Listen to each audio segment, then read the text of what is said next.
Hello friends, இன்றைக்கி நான் ஒரு சாஃப்டான ஒரு கேசரி பண்ணுறேன். அது எப்படின்னா, ஒரு டம்ளர் ரவை, ஒரு டம்ளர் சர்க்கரை, ஒரு டம்ளர் நெய்யும் எண்ணெயும் மிக்ஸ் பண்ணி வச்சுருக்கணும்.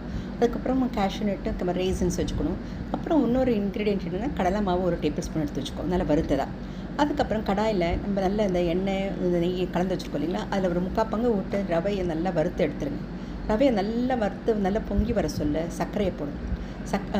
தண்ணியை ஊற்றணும், சுடு தண்ணி. அதுக்கப்புறம் அந்த தண்ணி நல்லா ரவை வெந்த பிறகு சர்க்கரையை போட்டோன்னா அது கரையும்.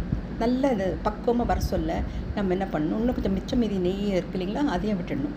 இப்போ அதை விட சொல்லவே நம்ம முந்திரியும் திராட்சையும் அதில் போட்டுடணும். அதுக்கப்புறம் ஏலக்காய் தூளும் போட்டணும். நம்ம ரவை வறுக்கிறோம் இல்லைங்களா, வறுக்க சொல்லவே அந்த கடலை மாவு வறுத்து வச்சுருக்கோம் இல்லையா, ஒரு டேபிள் ஸ்பூன் அதையும் மிக்ஸ் பண்ணி நல்லா வறுத்தணும் ரவை கூடவே. அதுக்கப்புறம் தான் நீங்கள் தண்ணி விடணும். தண்ணி விட்ட பிறகு, தண்ணி வெந்த பிறகு நம்ம தண்ணியை கொதிக்க வச்சுக்கோங்க ரெடியாக, ஈஸியாக இந்த குங்குமப்பூ போட்டு. அப்போ நல்லா வந்துடும். நீங்கள் செய்து பாருங்கள், சாஃப்டான கேசரி